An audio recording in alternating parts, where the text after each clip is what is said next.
All right, welcome, ladies and gentlemen. This is in response, just a little addendum to the standard procedure here at Instant Speed. We've got Tariq Patel, the U.S. national champion, and I wanted to just kind of dive into a little bit of the spoilers that we're already, done with. I mean, the vast majority of them have been revealed. There's a lot of spicy pieces there, and still some to be discovered. However, ladies and gentlemen, I wanted to get the opinion of someone much smarter and better than me, so that's why we brought in Tariq, someone who I lean on quite often. So Tariq, number one, how are you doing, my friend? I'm doing really well. Just got off a long day of work, so ready to talk about some FAB. All right, sounds good to me. So we're going to just dive right into it. Again, all of the spoiler season is essentially kind of wrapped up by now, and I wanted your opinion of the 5 cards, the 5 top dogs that we have seen up to now. Now, I know that you've gone into a little bit more detail with this on other platforms, CFB and etc., and your opinion matters, my man. So let's dive right into it. So your fit number 5 on your list. Number 5 would have to be Wild Ride, and it's kind of innocuous given that it's a common card, but I really want Brute to be good. And, what Brute lacked before, I think, was a distinct lack of go again for a well-costed card. So I think previously it was Breakneck Battery, but, with Wild Ride, it really turns and your Blood Rush turns into something special. So for me, number 5 is Wild Ride going into it. Yeah, and Brute Actions, obviously, with a number 6 on the attack rating, is always very crucial as well. Absolutely. Yeah. Beautiful. All right, a common card as well. It's always nice to see when there's utility coming from that common slot, so you're not necessarily breaking the bank, something that everyone can dip their greedy little paws onto. So Wild Ride is your number 5 pick. How about number 4, Tariq? Number 4 would probably have to be Fractal Replication. So, spoiler, there's 2 Prism cards on my top 5 list. I tweeted out about them a couple days ago, so if you follow me on Twitter, it shouldn't surprise you. But Fractal Replication is the one where if you play it, it copies any kind of Prism or Spectral, or I should say Illusionist attack that's on the combat chain. Now that's attack or blocking. Now why that matters so much is partly because of its counterpart, Miraging Metamorph, but Herald of Intuition was one of the most potent plays that Prism had going into this format already. And traditionally, it's very easy to block Herald with a 3 block from hand and a piece of armor. But now if you do that, you can come right back at him with the Fractal Replication, basically another Herald for 0 mana. So quite a banger in that card. And I'm excited to see kind of, excuse my dog in the background. It's all good. Kind of upset. But it's exciting to see kind of the aggro Prisms kind of getting a couple more weapons. Traditionally, we always see a bit more of the Aura Prism game plan being the more traditional or popular game plan right now. So excited to see what Fractal Replication brings to their arsenal. Yeah, it's a brilliant card. Again, it's kind of it kind of can slot into so many different ways. Again, just duplicating a threat that your opponent might think that they've already dealt with. And this is not just a matter of playing it and being threatening in that regard. It's also just a looming threat altogether, something that your opponent has to keep in mind moving through. And at Majestic Rarity, you're going to see this probably. This is one of those cards I think that a lot of people are going to want to get their hands on and get a 3-pack of these going real quick. Again, having a couple of these in hand at the same time could be good or very, very terrible for you. Nonetheless, I agree. Fractal Replication, fantastic card for Illusionists altogether. Prism getting some help. How about number 3? Number 3 would have to be Miraging Metamorph. So we talked about Fractal Replication, but Miraging Metamorph is really going to be the bread and butter of Prism going forward. So one of the most potent threats of Prism, like I talked about, was multiple auras. Okay, and when this card attacks with you having an aura on the field already, your opponent basically gets priced into a no-good scenario. 1, they're even taking a huge chunk of damage in 7. 2, they're just blocking, with some equipment and maybe a card from hand, but they're leaving a card on the chain for a Fractal Replication. Or 3, they're breaking the card and basically giving you 2 auras, which is the best possible scenario for Prism to have, is to start snowballing auras. So I think what we'll see going forward is Miraging Metamorph will allow the traditional, disjointed Prism decks, which can either fall into Prism, Aura Control, or Aggro, to kind of meld into this new archetype that's very hybrid-like. So I think Miraging Metamorph and the Fractal Replication will, bring a new Prism that we haven't seen forward, where it's kind of the best of both worlds. You get both the good auras and the good attacks, and I think opponents will really struggle to kind of defend what Prism starts to throw at them.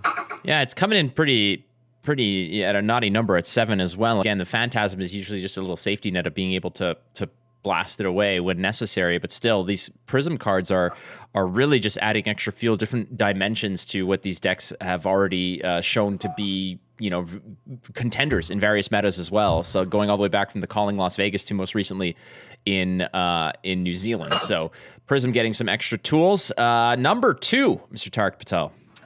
Number 2 for me is Aether Wildfire, so some wizard love.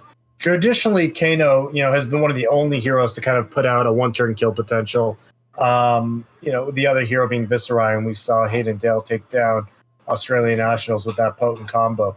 But besides from Viserai, Kano's the other kind of hero that can put out 30, 40 points of damage in a single turn. Traditionally, Kano's broken up into 4 different types of cards: damage cards, enablers, the toolbox cards like the tomes that draw you cards, then the combo cards. And the combo cards have always kind of been the bottleneck of the strategy. Traditionally, it was Blazing Aether that really shined at the end of your combo chain that kind of did the summation of the entire damage chain that came before it. But with Aether Wildfire being the newest card that added, it is functionally a Blazing Aether, but you put it at the start of your chain. So if you have a Blazing Aether, if you have an Aether Wildfire at the start of your damage chain and then finishing off with a Blazing Aether, the damage just scales exponentially. So we're going to see some really disgusting stuff out of Wizard, I feel, in the next set, being able to put up like 30 plus damage.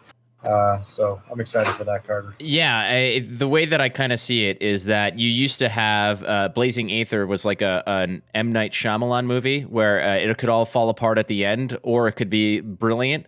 And in this case, it's more like The Force Awakens, where it starts off strong and then it could potentially just tail off and make for a really bad combat chain of events. All right, that's my Star Wars reference of the video.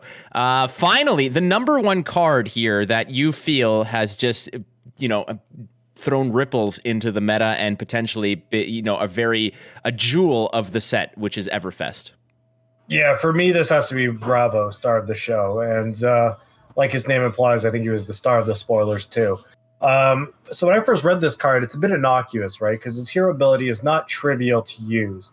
It takes 2 cards if you have a pulse, 3 if you don't. And the building constraints in Guardian mean you don't really want lightning cards, right? You want to tend to be a little bit more defensive. But even with a hero ability that probably won't activate very much, the amount of cards that he has access to is just unprecedented, right? What made Oldham so strong was, by and large part, the elemental equipment he got to use, like Crown of Seeds, right? Is either it turns any kind of action card in your hand. If you set it face down in your arsenal, it basically turns it into a 4 defense reaction, right? Because you can pitch, activate Crown, and then defend with the card you just drew for 4 damage. So any card in your hand basically becomes a 4 mana or 4 resource or 4 block, I should say, defense reaction, which is already crazy. And then if the arsenal sticks around to your turn, you can functionally cycle it for resource. So it becomes an instant potion, mana potion. So Crown of Seeds is just a fantastic card that block for massive amounts of damage over the game, or nets you cards, cycles away dead cards, does basically everything a deck wants out of it. So Bravo gets access to it. The best defensive abilities of Oldhim in Crown of Seeds, but it also gets the entire Bravo toolkit, right? Traditional Guardian players would kind of have to choose to want to be the more defensive-minded Oldhim, with Crown of Seeds, with my Winter's Wail, or do I want a more aggressive tool set with Showtime and Crippling Crush to be able to take on its worst matchups like Prism and Dash and so forth. And now you just get to get both. You get to cycle your deck as if you were an Oldhim player with amazing defensive capabilities, and also just hard pivot the way Bravo did. So I think the toolbox for this hero is just absolutely unreal, and I'm going to be exploring them a lot going forward. And the kicker, the cherry on top, is this hero only gets better with time. Because it has such a wide access to card pool, this hero is probably the one to bolster the most with any future sets, because it's just the highest probability that it will get a new card or multiple new cards. So if you're kind of new and kind of starting out and you haven't bought into this game too much and you're kind of picking and choosing, this would be a fantastic hero to go all in on, because not only are you guaranteed an amazing toolkit to start off with, but you also have huge room to grow going forward. Yeah, this the sandbox for Bravo Star of the Show is basically bigger than everyone else. There's the access to so many different threats and tools that you have is tremendous, and I think that a lot of people are just kind of dusting off the pulses that may be collecting dust in their collection for this card as well. One of in there could be definitely important to building Bravo. The one thing I want to end on, again, Tariq, thank you so much for providing your insights or wisdom on these new cards, but last we spoke, you were mentioning that perhaps if you were to join a tournament today, let's say, I mean, this is just post errata, before the most recent tournament. You mentioned that you might be on something like, Oldham or otherwise. Seeing these new cards, are you swaying where you might be putting some of your practice in? You just mentioned how important Bravo Star of the Show is to this, to the set. Is this where you're going to be leaning a lot of your time and efforts into? I don't know, and I really got to start jamming games to really figure this out, because there's a bunch of cards on that list I haven't mentioned, right? Revel and Runeblade. Runeblade got a couple of really nice cards that I want to explore with. So I think almost every hero is viable at this point. I think Guardian definitely got the most from this new set, with the 14 power card, the new Bravo. So I think I would start with Guardian and kind of go from there, right? If I think Guardian might be too good and then Prism is this natural enemy, maybe, I'm on Prism. So I don't have a great answer for you. I think the metagame is really open right now, and I'm excited for SCG Con Indianapolis in our first calling to kind of see where people land. That'll be an exciting one. Yeah, one of the cards that I just want to throw in there, I think that even bigger than that is a solid card that might fit into certain strategies that might have relied previously on something like Plunder Run as well. I think that this is something that is on my radar, but definitely not in the top 5, because we've seen some pretty hefty pieces come through. So thank you so much, Tariq. And again, you are a welcome guest on the Instant Speed podcast anytime. And I know that we've got something scheduled in a few weeks. But until then, my friend, I appreciate your time and everything. Yeah, thanks for having me. No worries. Again, thank you so much, everybody, for listening. We've got James White, who's going to be on the podcast on February 2nd. You do not want to miss that episode. Thanks for listening to In Response, presented by the Instant Speed podcast. I got there. All right. Adios, friends.